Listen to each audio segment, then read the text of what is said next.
Ah, all right. I'm going to pick up where I left off. And quite frankly, I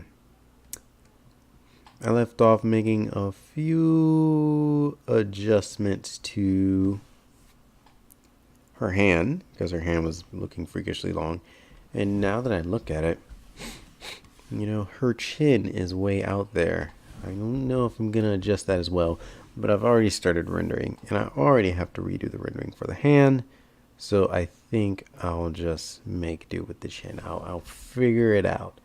I will figure out something. As a matter of fact, I think there's a way to handle that three-dimensionally. But so right now, I'm just gonna adjust things to the hand. So I'm gonna take my skin layer. I drop that color. Switch to my pen tool. Eclipse Studio Paint, my pen tool. And just fill in the rest of that. My skin layer is also sort of doubling as my mask layer. So, yeah, it's encompassing everything, which is perfectly fine. It makes it easier to determine where I'm going to fill stuff in and where I'm not. So, yeah. Yes.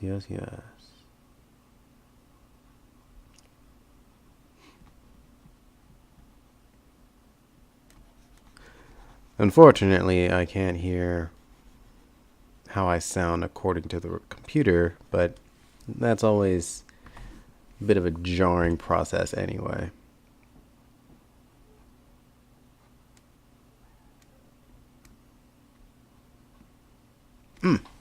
There we go.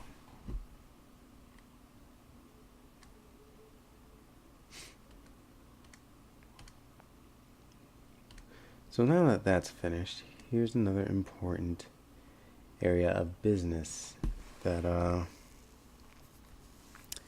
that is the treatment of my values in my shading.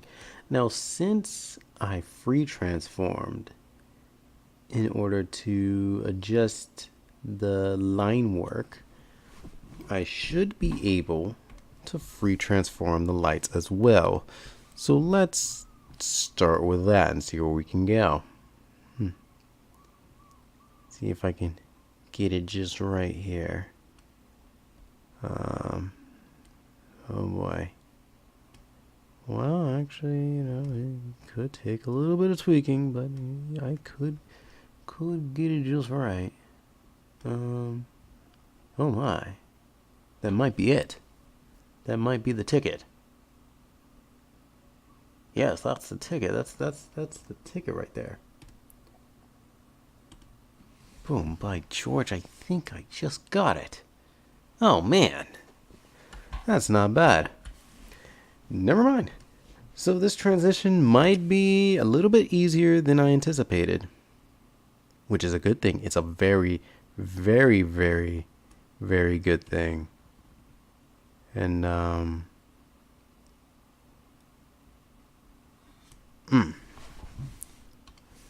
glad it turned out to be so easy to deal with. And this is the benefit of not over transforming things at a certain point. Because if I overdid transformations, if I totally went overboard with it, I would not have, as easy a time transitioning all my values. And it would prove to be problematic. I would be in a very problematic state. There we go. I think that works. Oh, yes. Oh, my goodness. It does. It does. Oh, man. I feel like I avoided a great ordeal. Well, that's good. So, let's get back to applying some of the darker values here.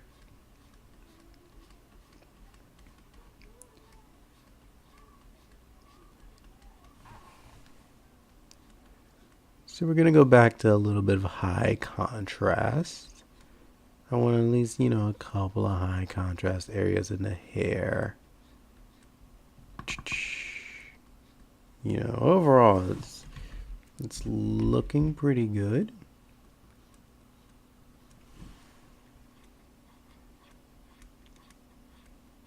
Just, covering the last bit of territory. See, with these shadows, I wasn't the way I want it to work out. I don't think, I'll end up overdoing the rendering that much, bringing the shadows way, way, way out into the image. I just wanted, a nicely blended but still anime-ish, sort of rendering work.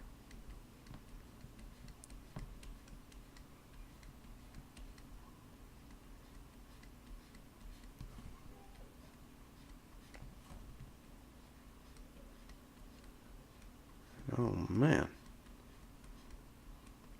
I really like this new brush I got. It's doing the bee's knees. And its blending capabilities are to be commended. Yes, that's the word I'm looking for. Commended.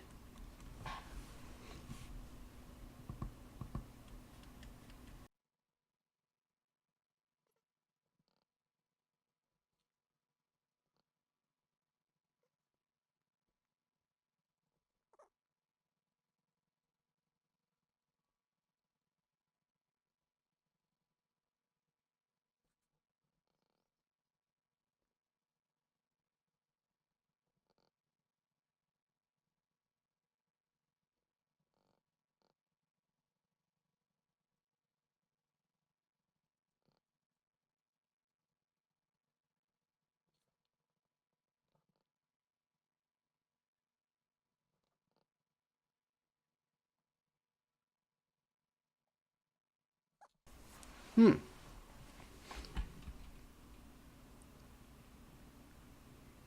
is always good to take a step back and look at your drawing, painting, whatever from a distance. It puts things in perspective. It shows you what you're really working with, what you're really doing, how it really looks. Out of all the artworks I've made, I can easily say the best ones are the ones that look good when you pull back and see them like really small. If it looks good as a really small image, it's a good image. It's a good composition. But if you have to zoom in order to pull in its great glory in order for it to shine, then a hard fact is something's probably not working as well as it could. And it's just not really a good image. Like, it might not be bad. It could be well rendered, but there could be something wrong with the colors you used.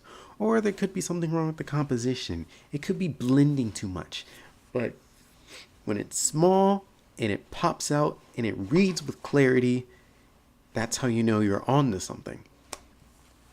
And maybe you didn't do everything right. Maybe the rendering wasn't phenomenal.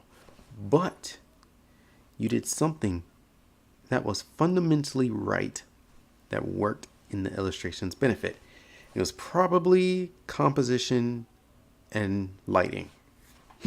I'd say colors would fall in that category too, but colors and lighting are very, very closely related. They're nearly hand in hand, since certain colors invoke a certain feeling and sense of lighting. So yeah, it's rather a medium of lighting rather than lighting itself. So yeah, actually colors and lighting are one and the same. when you think about it. But this is also why it's good in the very beginning, especially in the beginning stages, to work from a distance so you can see exactly what your piece is doing as a whole. And your eyes are naturally going to focus in on the area you're working on because that's what your eyes do. But when zoomed out, you have no choice but to at least get a peripheral of everything else that's happening with it. And that's fairly important. Fairly important. Fairly important. Look at me downselling it. No, it's really important. It's very important. It makes the difference between a good illustration and a bad one. It is what could save your piece. So it would behoove you to zoom out every once in a while and just look at it as a whole, and even paint and do some work while looking at it as a whole, because it's difficult to zoom out and then zoom back in and then zoom out to try and gauge what you're doing while zoomed in. And it's just not a fun workflow, bud. It's not a fun workflow. It's very, how do you say, no, not meticulous. More so just tedious. That's the word. Tedious. It's tedious to go back and forth like that all the time. So, hopefully, the longer I do this and reveal these videos to the world, I can show people less tedious ways of creating art. Because, let's be honest, I don't like tedious things. Look at all this. Look at all this. As you can tell, I do not like the tedious work of making very, very, very neat lines. You know what I did? I downloaded Lazy Nezumi, and I didn't use it for this one because I was drawing on the iPad. And I didn't feel like going over my line work again because, tedious. But I downloaded Lazy Nezumi, which is a program that helps smooth out your lines naturally, and it makes creating line work quicker because you can get the neat lines much more easily. You don't have to do the whole, let me flick my wrist real fast. Oh no, I didn't get it right. There's just a slight wiggle in there, so I gotta Control Z and flick my wrist again. No, you don't have to do that a million times to make sure you get the perfect line for every single line you do throughout the entire image. No, most of the lines will end up good, and every once in a while you'll Control Z it, undo. But most of the time it'll look good. You'll get the line you want because it's smoothing it out right then and there, and it's all coming out neatly the first time. And it cuts out a lot of tedious work for you in the long run.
That was a little too dark. Oh yeah. See, that's the right gradation right there.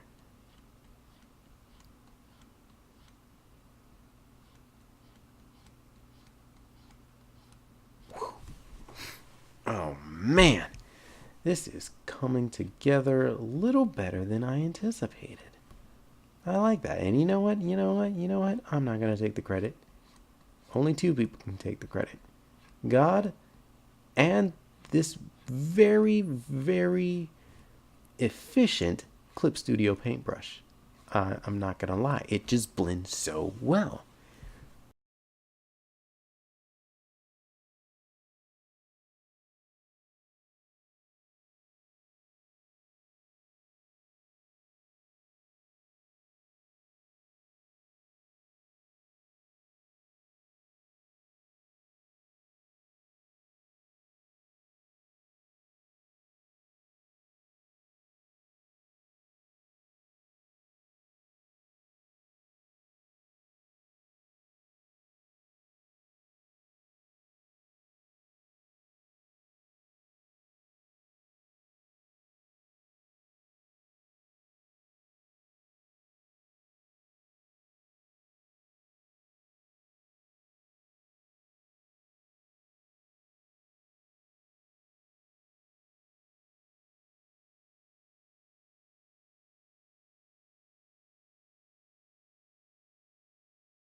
So,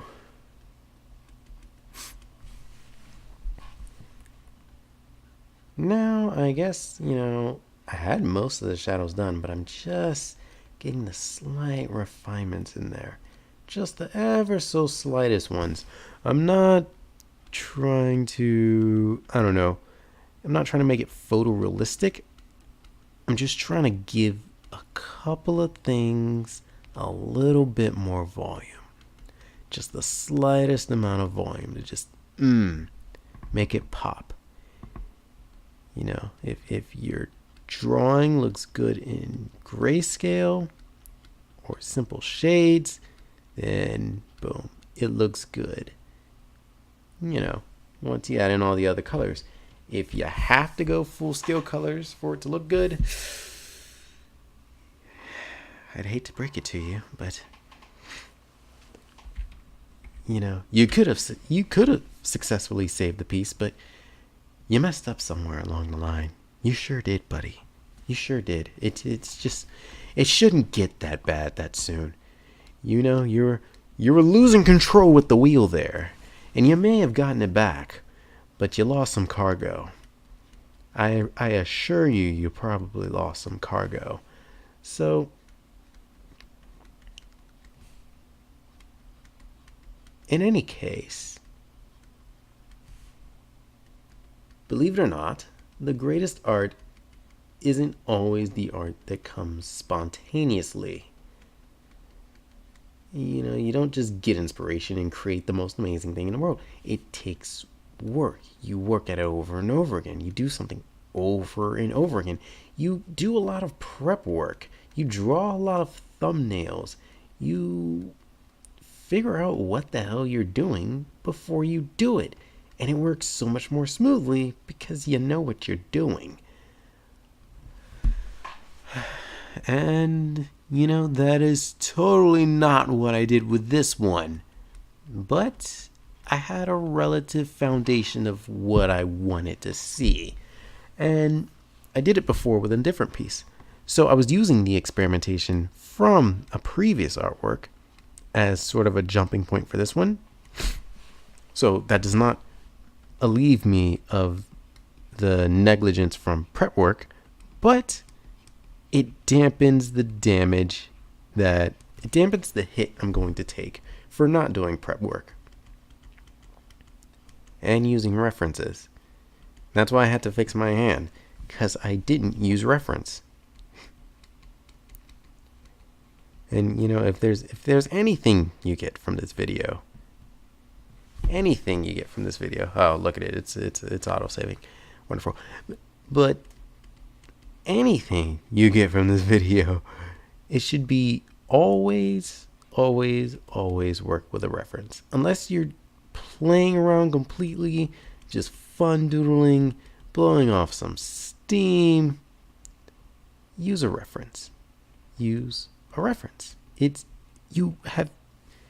is difficult to see in the beginning the absolute benefit of using a reference, but it's indescribable. It's incomparable the amount of help a reference gives you. References are essential. They're essential. They are essential as an artist. Absolutely essential. And the only people who don't use references are people who've been drawing for a good 20 years or so. They've been in the industry for like 10 years. So they were drawing years and years before they even got a professional job. And then they were drawing years after that. So that's different. They've literally been working on, anatomy and everything, whatever their field is, for decades. If you don't have decades under your belt, use some reference. Study a little bit. Get there. You cannot compare yourself to somebody who's freaking 45, who's been working at Pixar for 15 years straight. That's unrealistic. Boy, I'm just dropping all the random preachings and advice and all that jazz. This isn't what you signed up for. You signed up to see me paint this fan art and maybe give you something to help you out.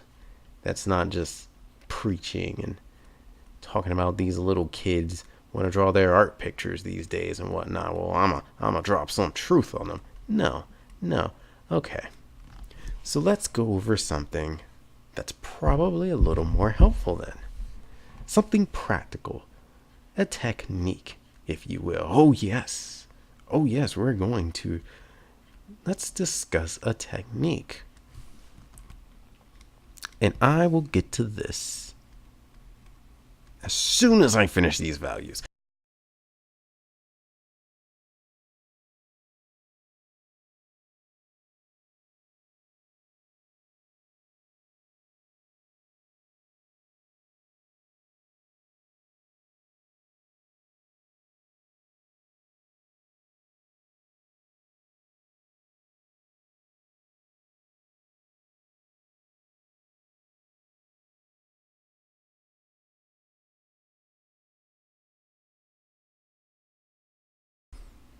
Boom. Yes, that is the look. And the only reason I knew that was the look was because I came back, zoomed out and saw how it looked from a distance. It was perfect. A-okay. I am satisfied with the shadows right here and the job that they're doing. So we're going to move on from this layer. But for now, we are going to move on to the rim lights. Dude, what are rim lights? I'm glad you asked that question. Rim lights. Okay, this is easier to understand with shadows and lightings. So we see. Oh, I'm gonna do some adjustments here. All right, perfect. So rim lights. So you see, I should create a new layer for this as well. I'm gonna delete it. Let's do a very bright color let's do a green. So you see my light source is coming from this direction. Boom. And you see this is where the yellow light is, my main source of light is shining, right here. Boom, boom. All coming from, all relative lights coming from this way. I had a little rim line already there. So rim lights are pretty much the lights that stay along the edges. Sort of like Now we'll go to the red, sort of like these lights. These lights right here. They stay on the edges. They don't really get far into the form. They just stay on the edges to just circulate the form. And somehow it just gives it a nice little shine that makes it pop and feel vibrant and alive. Like there's a spotlight on it. Just like, bam! Look at my character. Look at them. So that's what a rim light is. And it's oftentimes, backlighting, your secondary light sources, the lighting that's coming from something else, or, something else in the environment, or it's the lighting that comes from here. It goes all the way through, hits a reflective surface like a mirror or I don't know, somebody, a particular anime character with full counter, and it reflects it right back in this direction. Yes, that's how light works. So it hits the surface and it reflects the light, reflective light. I was searching for that term so long. Reflective light. It reflects back on to the character from a different surface. It's reflecting and coming back. So that's why it's typically on the back side. But they are usually a different color because it will change and reflect the color of whatever surface it's interacting with. Because that's how light works. For example, the reason you see let's say you have an orange ball. The reason the ball is orange is because the actual material that the ball is made of reflects more orange light particles than any other color. So it makes complete sense, actually, and it's a beautiful scientific thing.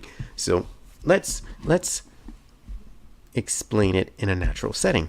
So I'm saying this mainly because the main light is yellow. If the main light is yellow, it's coming from the sun, most likely. The sun is yellowish to an extent. When we get this far away from the sun, it gets more yellow. So the yellow comes down, and that's where the yellow comes from.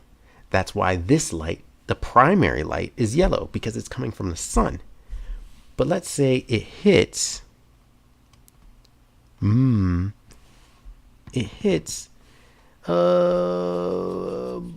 don't want to say water. I don't want to say water because water is too typical, and I want something a little more reflective. So let's say it hits a bluish grayish, should be darker. Let's just for the sake of this, a bluish grayish metal surface. Then this could be like a door, a flooring, casing for a car, whatever. It hits that. So when it bounces back, all the light that bounces off that surface is going to be a bluish sort of light. It won't be as dark as the metal, but it'll be, sort of a highlight bluish sort of light because the last surface it had contact with was bluish. I know that's a lot of detail. I have to think of all that when painting a painting and creating a rich and complex environment with people in it to make sure my lighting looks proper, real, and correct. Yes, you do. Yes, you do. And you know what?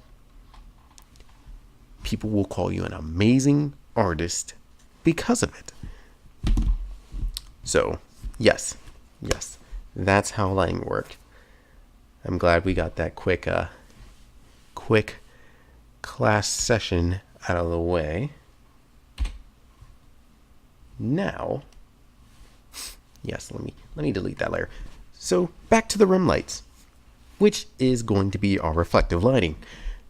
Now, in the case of this illustration, she's a floating torso because I wanted to go for a more designy feel. Designy. That is not a technical term, but I will vouch for it to be one. So we're going for a designy feel. So there isn't as much of an environment. So I don't have a real strong guide on what the reflective light will be. But I do have, especially from my earlier video, the background. I know what this background is going to be. And the reason I chose yellow light as the primary light, and I wanted to choose something different because I always use yellow. But, and it's probably because I always shade with a more purplish violet hue as well. So I sort of set myself up for that. But because of that violet shading, because the background was this hue, it created great contrast with this circle here, which was a more yellow as well. And because this circle was yellow as well, and it brought out that contrast, it only made sense. The best artistic choice was to absolutely make the primary light yellow. I just had to. Nothing else looked as good. Nothing else looked good enough. So that's why we're where we are now. But since the primary light is yellow and the primary shade is violet, now for the rim light, it would be best to pick a color that isn't yellow for the hue, so it creates more interest. And you know what? I'm going to get crazy with the colors anyway, so I should probably just pick anything. However, these are very important decisions whenever you're creating art. Very important decisions. So, and now I realize something extraordinarily wrong. Here we go. Can I get a triangle? Oh yes, a triangle. I like the triangles. Actually. The triangles, because 3 is an exceptional number. It's a great number. And the triangles actually point one way or the other to the complementaries, a triad of colors, which tend to work pretty well. And you don't have to follow it to a T, but it could be a good basis to know, well, this is the rough area of the color we want to look for. So in Photoshop, I had Coloris, which the triad could rotate, and you could do all sorts of fancy stuff with it. But those days, we don't need that. It's fine. Not everybody can afford to pay monthly for Photoshop, and I understand.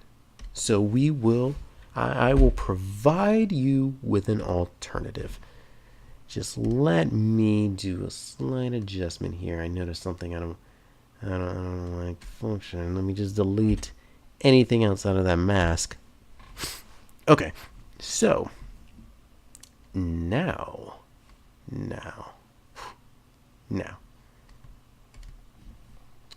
So we have purple and yellow. So we can look on the color wheel here. This is the purplish area. And up here is the yellowish area. It's a bit off. The yellowish area. And over here this is the third color we're sort of kind of looking at. So, and I love this color as well. Cyanish, greenish, bluish area. And, they do work exceptionally well with purple and yellow. As long as you adjust saturations. I could do a bit of red as well, but without something warranting it, red feels some kind of way. I think the blue light would work out much better, and I have a secondary reason as well that also influences this decision, and it has to do with one of my reference pictures. I didn't use completely no reference. I just should have used more. So this reference picture, let's examine it. Jesus, I'm doing all the boring stuff now.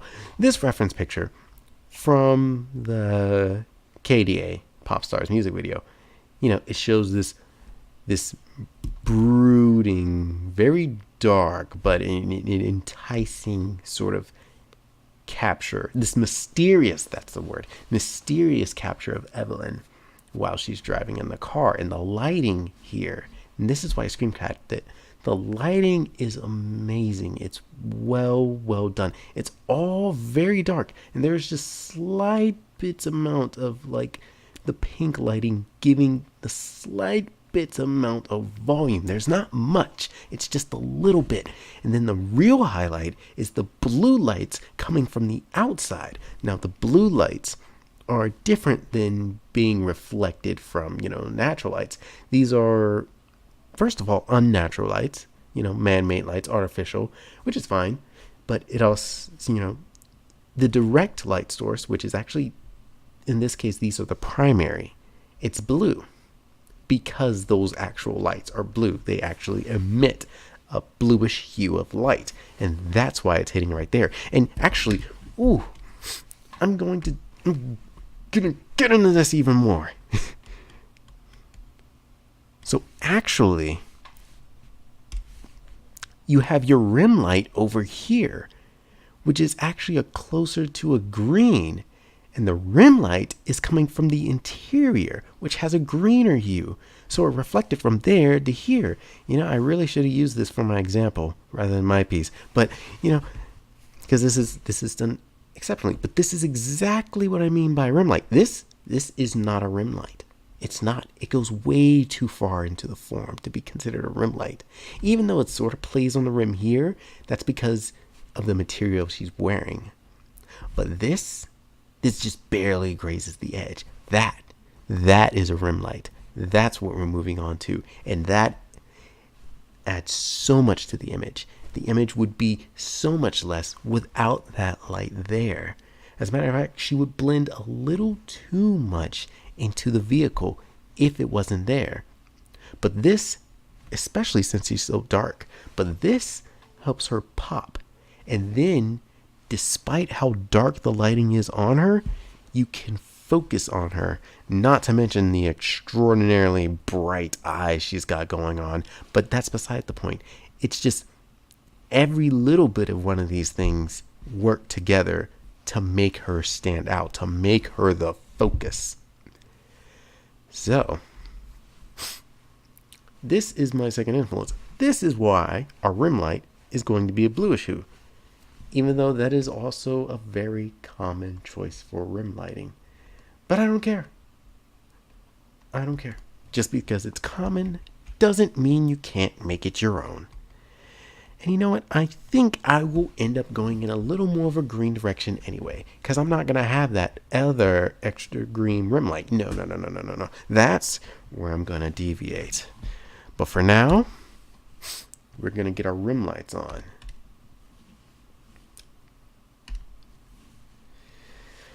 Oh my, somebody's playing Disgaea 5 complete. So, I did not start that off well. So yeah, we're just going to apply it to the very edge here. As a matter of fact, I'm going to select this layer to make sure that I don't go too far into it.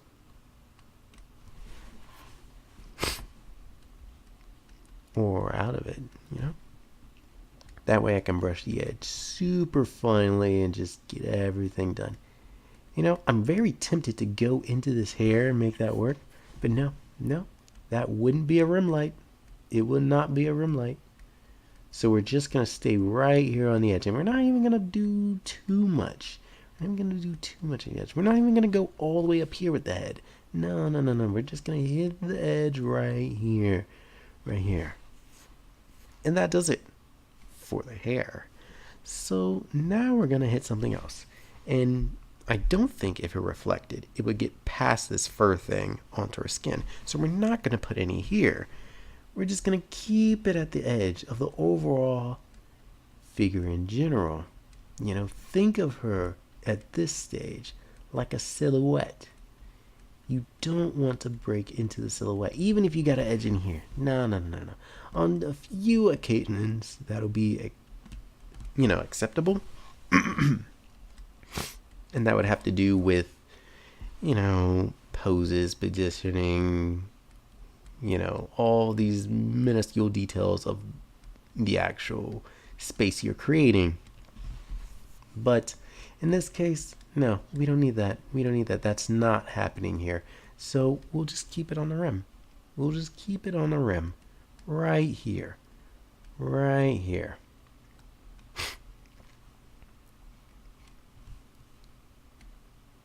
Ooh, I'm tempted to put it there too. But, you know what, we're gonna... I don't think it would shine as much there, but it would shine as much here. Since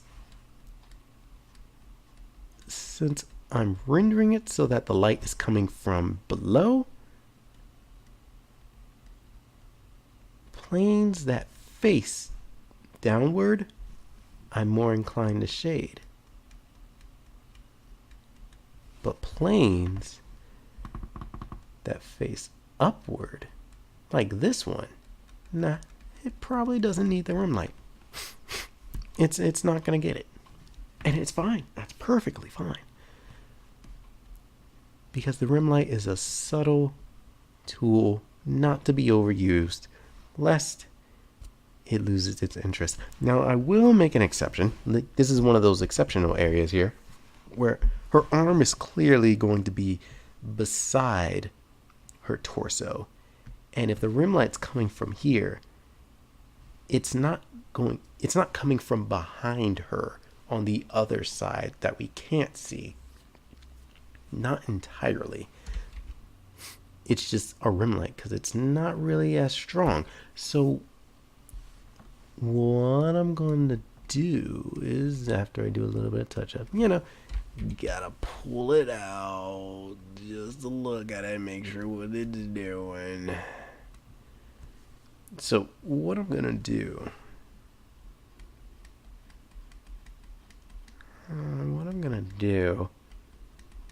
I know I'm getting stuck in a loop here as I have to just add a bit more strokes every single time.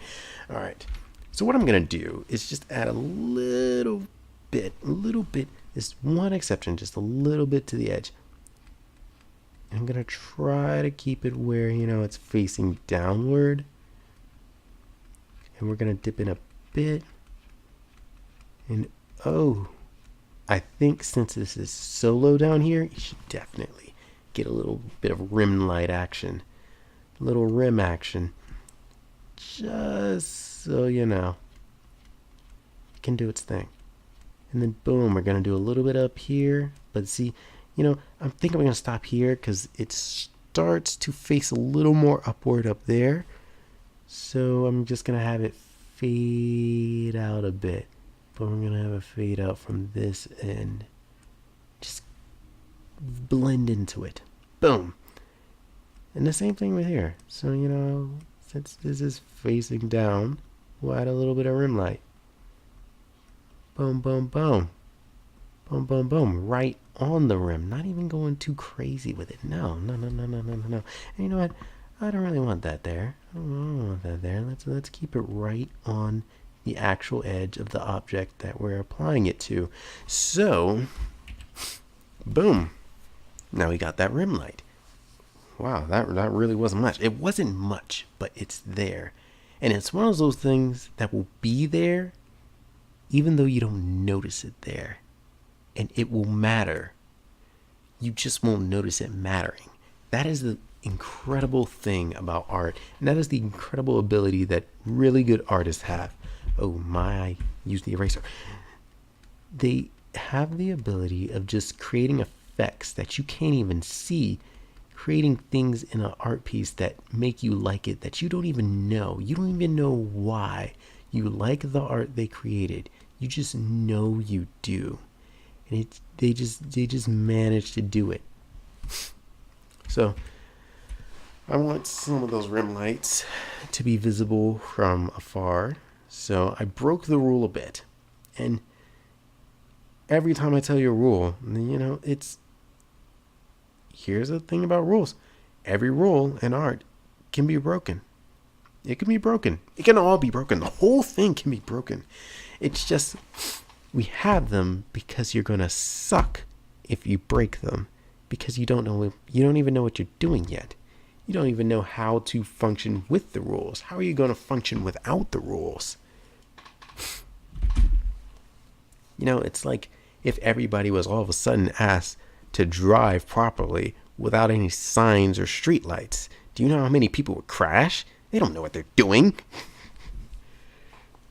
No. Do you know how many people try to ignore the rules and endanger everybody else? It's insane. But in art, our lives aren't at risk. So you follow the rules until you become pretty well knowledged, and then you can break them in incredible ways. And then that's where the real fun starts, because then you're like, oh, wow, it's a whole new world without the rules. So now I want to look at everything as a whole. Ooh, you look at that. You see that? You see the work the rim light is doing now. Oh my. Just I can't. That's perfect. That's exactly how I want it.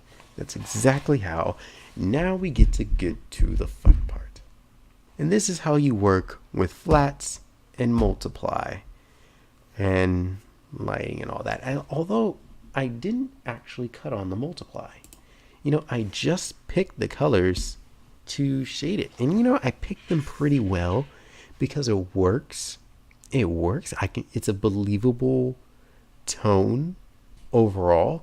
I didn't go crazy with the saturations in places, so it doesn't feel like these things are entirely out of place when it comes to what's being shaded with it. However, yes, we are not done, and we are going to play with the blending modes of this a little bit. So as for the shadows, we're gonna typically we do multiply, and you know it's darker. It gets rid of lights. It makes your darkers darker, and it adds whatever hue, even though it may lessen the hue, whatever hue of the color you used onto the surface that's under it. So it's not bad. And you know what? Because of the contrast it creates, I mean, I like the normal one. And you know, I wonder if I duplicated this layer, would that be better? Would that be better than multiply? Because, you know, multiply darkens it and creates more contrast. And, you know, the only problem with multiply is that it does make your values a little basic. So not the values, but the colors. You know, you could use a wealth of colors to create, you know, the implication of shading and value. And what multiply does is it tends to desaturate them. So then it blends with the color beneath it, and it looks like I just took a darker shade of this same hue and made a value out of it. When in actuality, if you change the hue and made a darker shade as well, it would create a more interesting color and a more interesting conversation between the colors you're using, which is why, you know, multiply is good for quick things. And normal's good for just creating a mood. However, the problem I have with creating a duplicate in this case is that the duplicate, you know, multiply keeps my opacity, and the duplicate duplicates the opacity as well. So it actually darkens my image more than I would like to. And I'm not only looking at this, I'm also looking up here in the top right corner to see how it looks from a distance. And ooh, it's looking nice. But I think multiply has the restraint I want it to show, and it still gives me that contrast. So I'm going to stick with the plan and go with multiply. Yes, it takes a lot of just experimentation, just making sure you're making the right choice. You know, there's a million. Here's the intimidating thing about digital, and here's also why I love it. There's a million options you could do. There's a million options you could do, and halfway through, you could change everything and just play with one thing after another. It's like you're actually building puzzle, but you have multiple puzzle pieces that can work together, and you can make multiple puzzles. It's strange to say it like that. I wish they're like Legos. That's better. They're like Legos. You can make anything out of Legos, and you can dismantle it and make something else completely different. Legos is the much better analogy. However,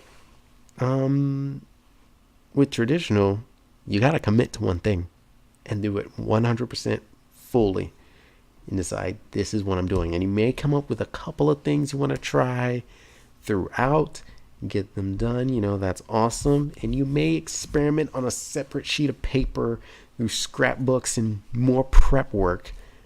Fine. But once you put it on that real canvas, it's on that real canvas. So you better make sure it's where you want to go. This is just the digital version of that. So that was the darks. That was the shadows. As for the lights, we're going to typically go. These are typically your light. This is your light section up here. You have lighten, which didn't make much of a difference for this one. And that's mainly because I have a light tone already. You have screen, which simply desaturated my tone, which I'm not sure if I'm fond of that. Then you have color dodge, which desaturates the tone, but it brings it back strongly in some areas. And this is why I like color dodge.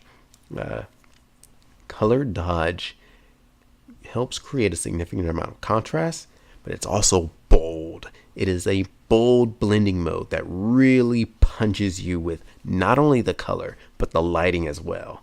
You can get really wild with lighting with color dodge. And that's, you know, it's important to remember that. And then this is this is Eclipse Studio Paint exclusive, Glow Dodge. And Glow Dodge is, and I didn't see it enough, Glow Dodge is magic. I don't know how they do it. I don't know how they differed it from Color Dodge, but Glow Dodge, as you can see right here, is working some miracles. That it just changed how it completely interacted with it. And I think this was the best example. You know, you go to light and you see all those light strokes and everything, and they're not terrible strokes.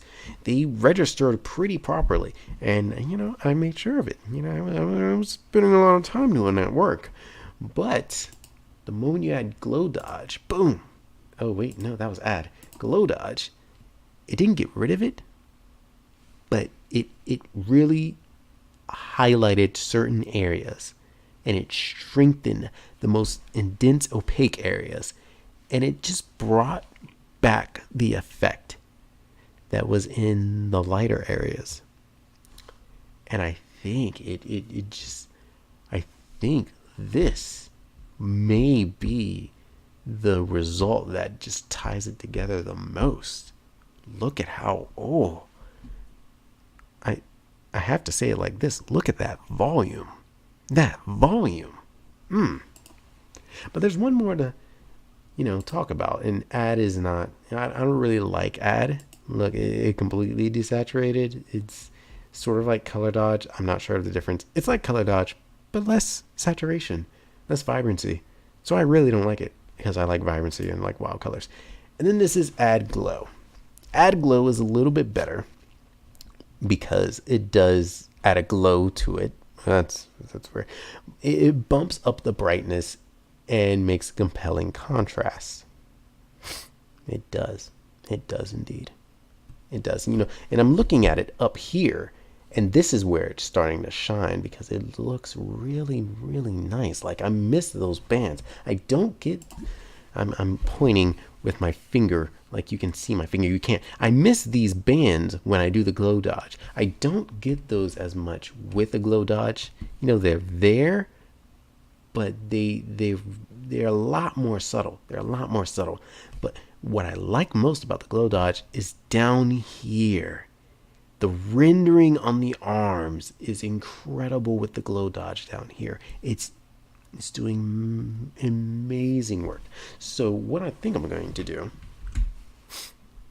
is, I'm going to make a duplicate layer. When all else fails, make a duplicate layer. And I'm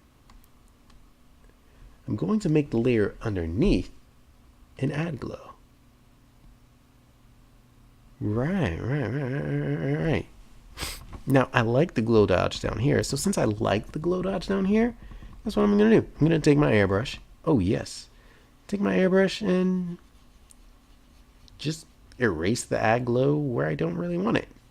You know, it's a little strong. You know, the light's coming from over there.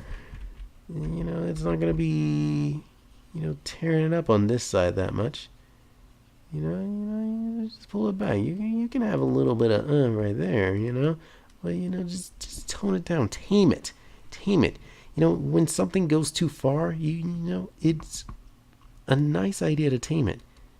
And, you know, even with the glow dodge, I think I'm going to, you know, pull this back like that because I want a little more darkness on those shades. So I'm going to go back to the add glow. And I'm going to, you know, tame some of this this shading here. You know, just pull it back. Make sure it doesn't get crazy. And just tame that a bit, you know, just pull that back. And I still want a bit of brightness here so it can stand out. It has a good contrast. But what I'm going to do is I'm pretty much going to completely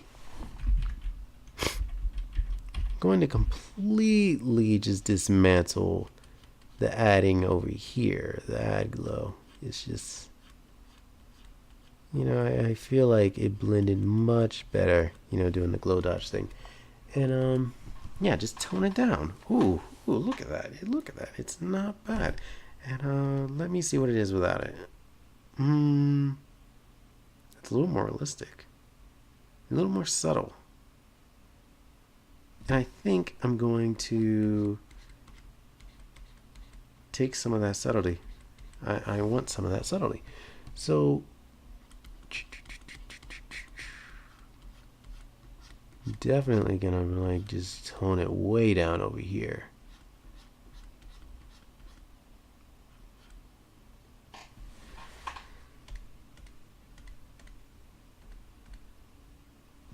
And I actually like that. I ended up getting an effect I didn't anticipate.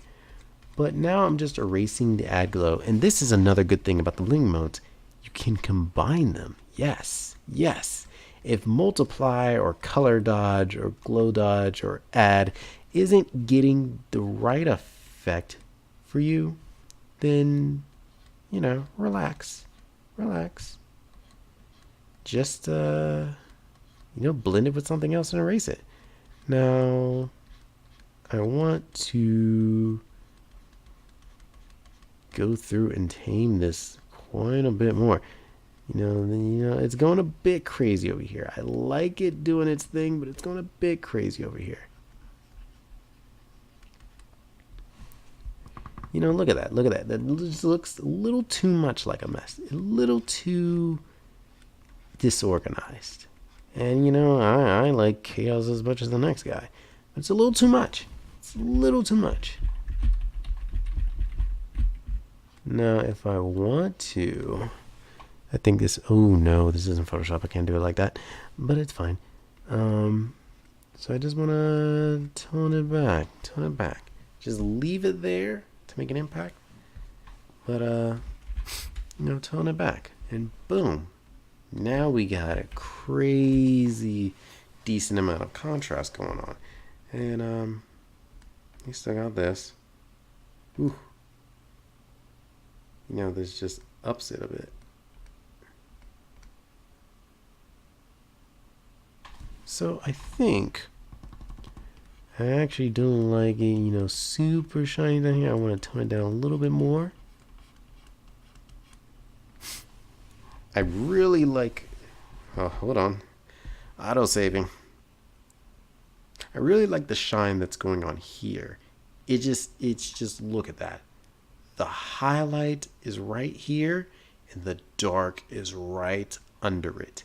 And it's creating a great, great contrasting effect. It really is.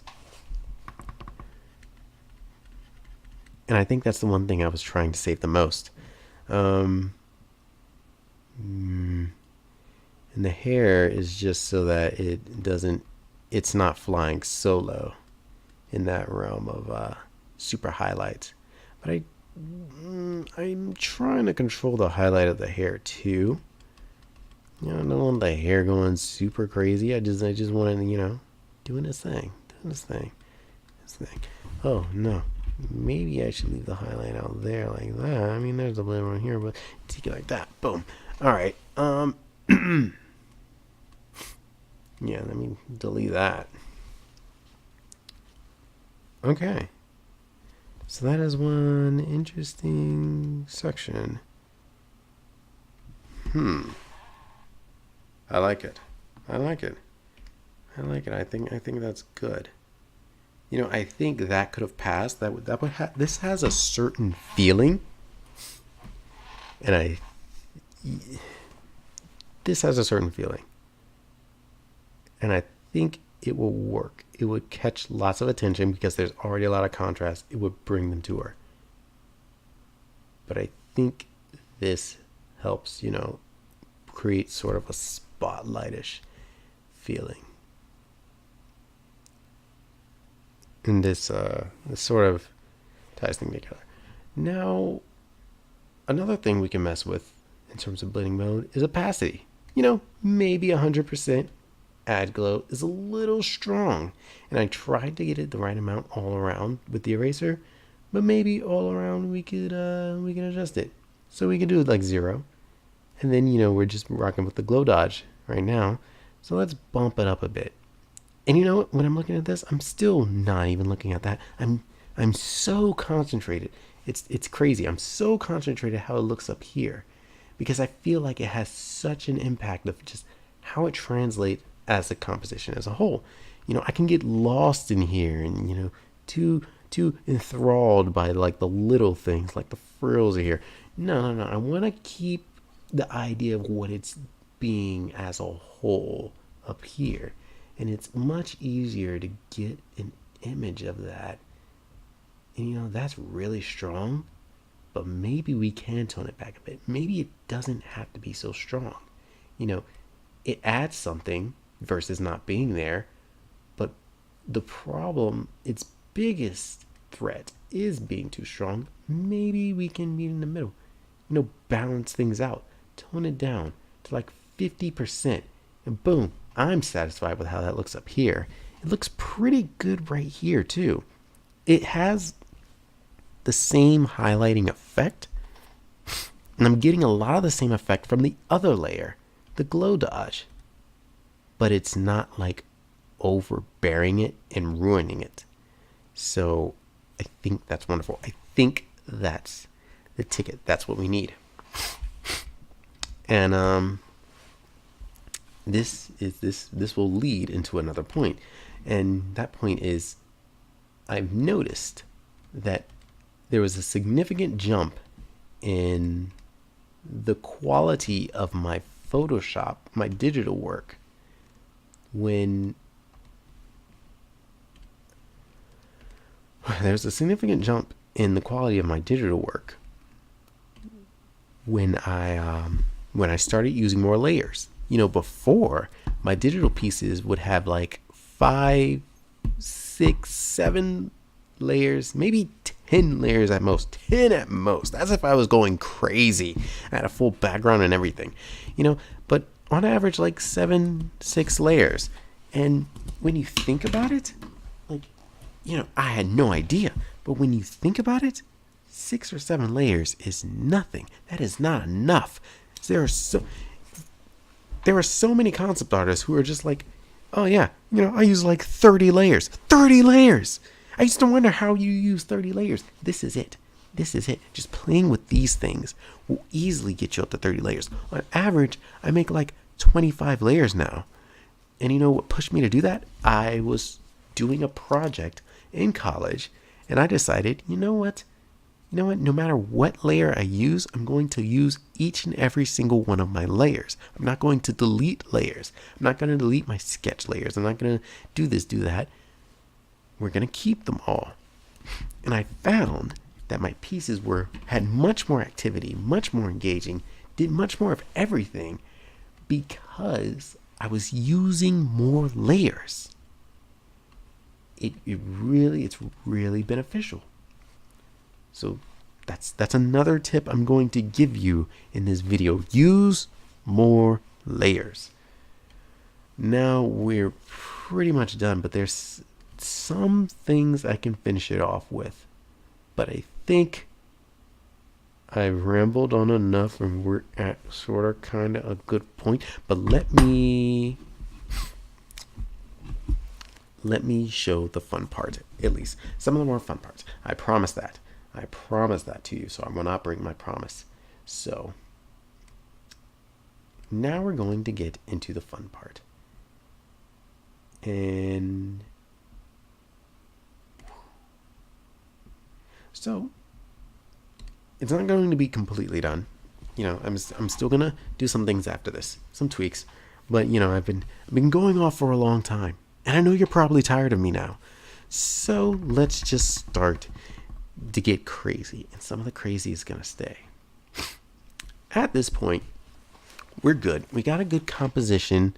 We got a good composition going on here. Everything seems pretty well rendered. It still is just like she's sitting there. It doesn't have a complete feeling of finish, and it's close. It's really close, and you're brimming with ideas, and you're just like, oh, you could do this, and we could do that, we could do that. I'm gonna do my thing, but the important thing to do before we top it all off and start tying up the bow is now is the time. Just like at the very beginning when you do the thumbnails and experiment and all that, now's another fun time to play. So we're not even gonna think about what's relevant or not. We're just going to try to fit some colors in there to complement the fuck out of each other. Oh man, I'm gonna have to bleep that. But they complement the crap out of each other.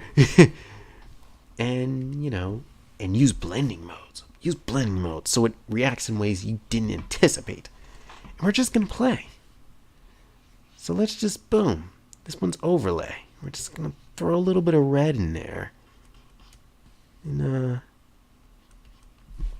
throw a little bit of red in some places that you couldn't foresee. Like throw a little bit of red around our... Oh, no, that's overdoing it. It's too much red. We're just gonna throw some things in some random places. You know what this is going on here? Let's go back to the green. Let's go more in the blue direction. And boom. Boom.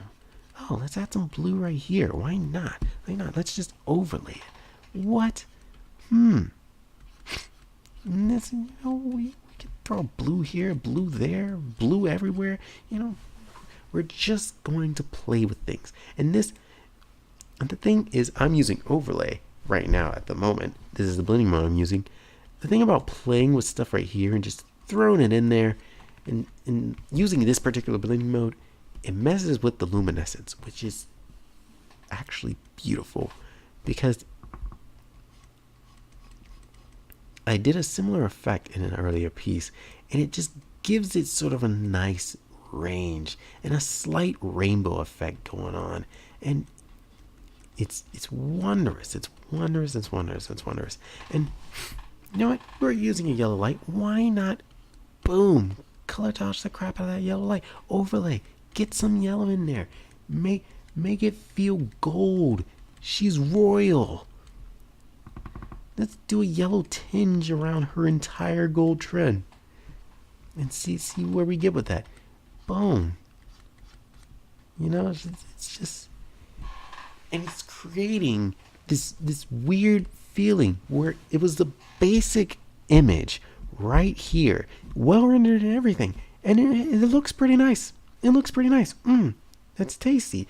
But just from playing and using a blending mode, that like overlay, it allows you to freely play, just go crazy. Because boom, it does this. And now everything's just, it's like they all increased in intensity, but blended together so well that they're not fighting each other too much.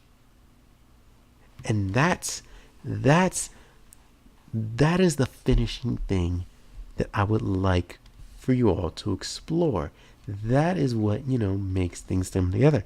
That is, where the magic is at. Let's throw a little bit of green in there. Why not? Why not?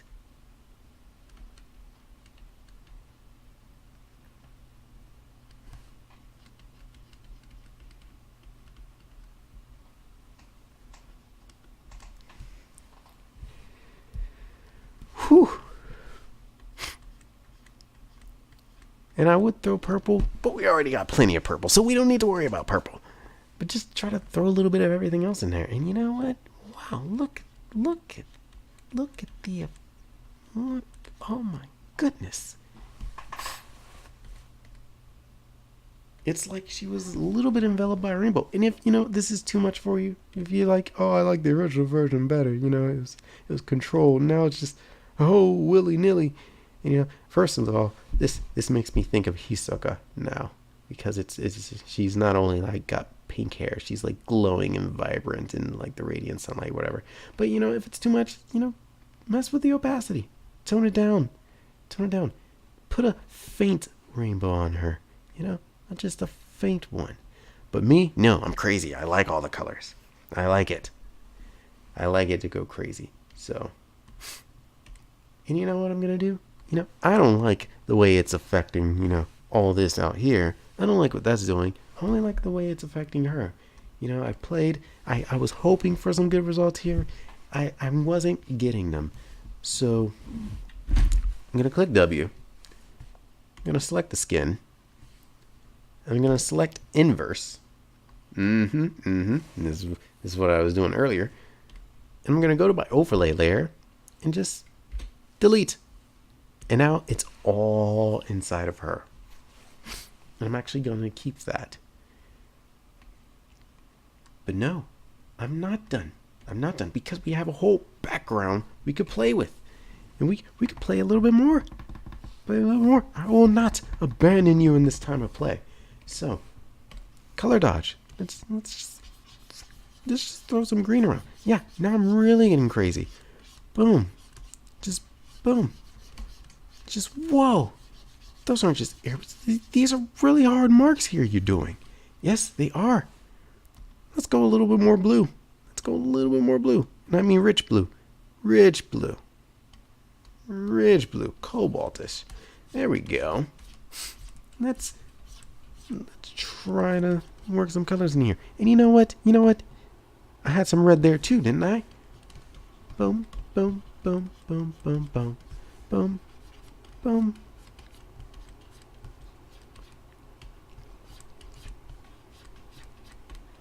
And you know what? Why not turn it into a bit designish? So wow, that's a lot. And it is a lot. And color dodge is not saving it. It looks pretty bad. So let's mess around. Overlay, no. Soft light, I probably should have used the airbrush. The airbrush you can go crazy with. It's much easier. Divide created an interesting effect.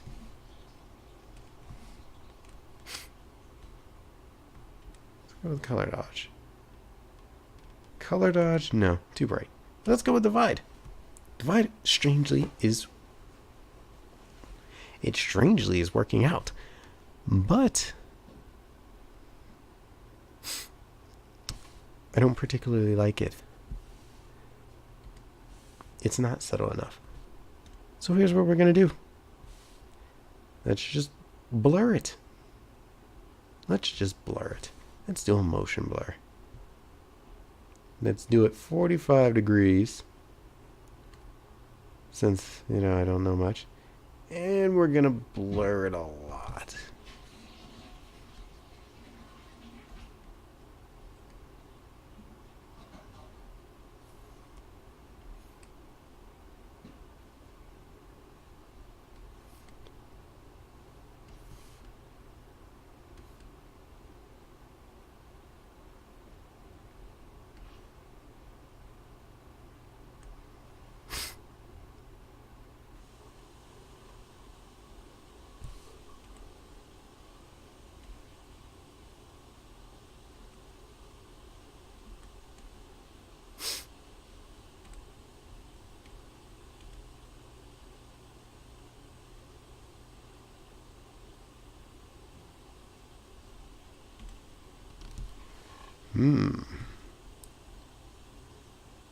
You know what? You know what? You know what? I have faith in myself. I know a way to save this. Boom. We're just going to drop the opacity. Then it's not too much. And you know what? We're going to duplicate that and color dodge. Ooh. That is not how I thought that would happen. You know what? I'll hue shift it. I'll hue shift it to the opposite side so it's the same thing.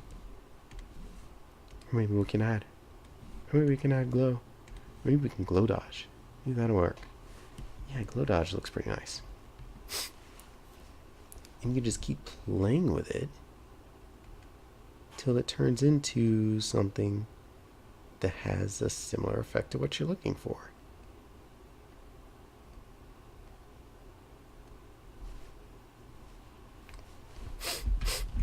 Maybe drop the saturation of this a bit. Cancel. Drop the saturation of this a bit. Or rather, I'm trying to increase the luminosity of it. What about you? Increase the luminosity of it? Why don't we decrease the luminosity of it?